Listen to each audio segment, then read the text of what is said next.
But Cowan, who couldn't finish, behind the back again for Clark, give her another assist in transition. Woo! Have you ever seen a rookie break a historic record and still have their team lose the game? Imagine this, 19 assists in a single game. 19! Clark not only broke the WNBA history record as a rookie, but she also made it look easy. She was inspired, distributing incredible passes, leaving the Wings defense completely lost. But here's the crazy part, despite this amazing performance, the Fever still lost the game. Yeah, my friends, I'm just as shocked as you. And that's why you should subscribe to the channel, because we have a lot to talk about today. Guys, let's start seriously discussing what Caitlin did in this game. From the beginning, she showed she was on fire. Right from the first plays, Clark made a move that left everyone in awe. She began by distributing magical passes, including one to Aaliyah Boston, and it didn't stop there. With every play, Clark showed why she is special. Her passes were so precise that it seemed like she had eyes in the back of her head. She saw angles no one else could. You know those moments when you think, there's no way she can pass the ball from here? Well, Clark did it, and it wasn't just about talent, it was her game sense. She knew exactly where each teammate would be before they even got there. At the end of the first half, Clark had already accumulated 14 points, 8 assists, and 3 rebounds. I thought she was going to surpass her record of 13 assists, but 19. Not even in my wildest dreams did I imagine that. And besides the historic 19 assists, she also scored 24 points. That's right, 24 points with a 52.6% field goal percentage. And it doesn't stop there. She also grabbed 6 rebounds. All this in 40 minutes of play, meaning Clark played the entire game without a break. The most impressive thing is how she adapted during the game. When she realized that some teammates weren't taking advantage of her passes, like in Hull's play I mentioned earlier, Clark started taking more individual plays, and it worked. She hit 10 of 19 field goals, but what left me most amazed was how she raised her level in the second half. Remember I mentioned the 8 assists in the first half? Well, in the second half, she made 11 more. It was like she went into Goddess of Basketball mode, and these weren't simple passes either. There was this particular pass to NaLyssa Smith that was just insane. Clark got the ball and crossed the court, faked a shot, the defense fell for it, and she made a behind-the-back pass that landed perfectly in NaLyssa's hands under the basket. I almost fell out of my chair watching that play. I've been following Clark since the beginning, and I can say this was the most complete game I've seen her play in the WNBA. She was literally doing everything on the court, scoring, distributing the game, grabbing rebounds. It was a performance for the history books.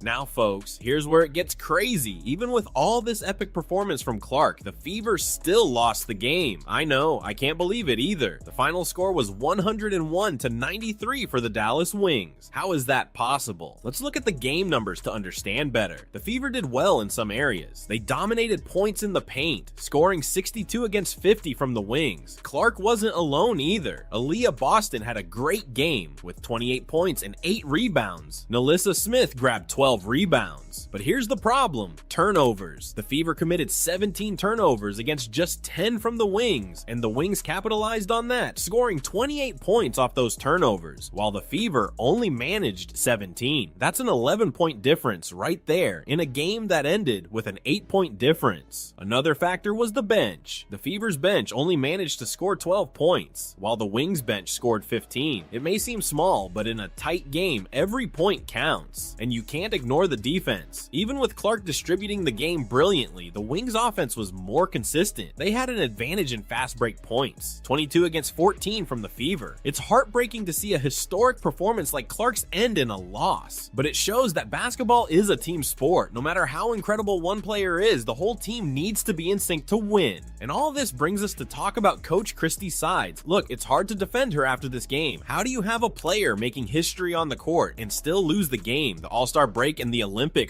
couldn't come at a better time. It's the perfect chance for the Fever's management to sit down and seriously rethink the team's future. And I'm not the only one thinking this. Social media is on fire. Fans are demanding changes, and rightfully so. The problem is you can't blame Sides alone for the turnovers or defensive mistakes, but it's her job to prepare the team to avoid these mistakes, right? And more importantly, it's her job to create a system that better utilizes Clark's incredible talent. Another thing that bothers me, why did Clark play all 40 minutes? Don't get me wrong, she played amazingly, but that's not sustainable in the long run. A team needs a system where other players can step up too. I'm really curious to see what will happen during this break. Will we see changes in the coaching staff, or maybe some trades in the roster? One thing is certain, if the Fever wants any chance this season, something needs to change, and fast. What worries me most is that if these losses continue, even with Clark playing at this insane level, it could affect her and the team's morale, and we can't let that happen. Clark is a generational talent, and the Fever needs to do everything they can to support her.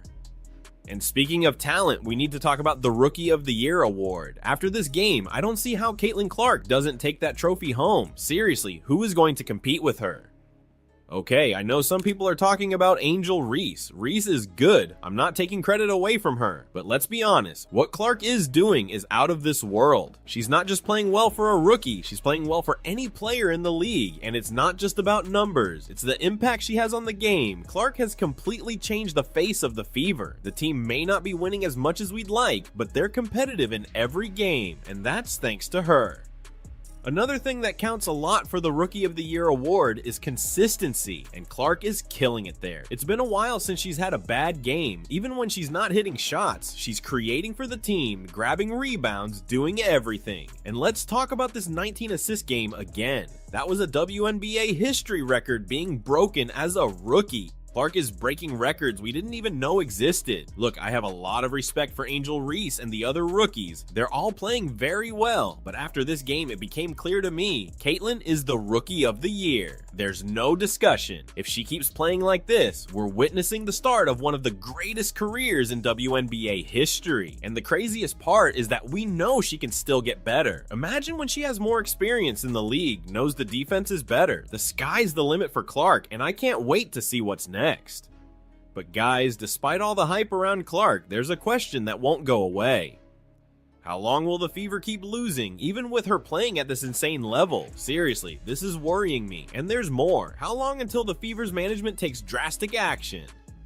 Will they wait until the end of the season to make changes? Or will we see a coaching change in the middle of the season? What makes me most anxious is thinking about the impact these losses could have on Clark in the long run. She's young, at the start of her career, full of energy and drive, but what if this cycle of losses continues? Will she get frustrated? And there's the fan side too. The Fever fans are excited about Clark, but how long will that excitement last if the results don't come? We know how the sports world is. Patience has limits. The clock is ticking, guys. The Fever needs to find a solution, and fast, because having a talent like Caitlin Clark and not being able to turn that into wins, it's almost a crime against basketball. That's why I want to know your opinion. What do you think the Fever needs to do to better utilize Clark's talent? Is it time for a coaching change? Or maybe bringing in more pieces to complement her game? Leave your thoughts in the comments. Your opinion is super important to us, and if you enjoyed this video, don't forget to leave a like. It really helps the channel grow and bring more content to you. Thanks guys. See you in the next video.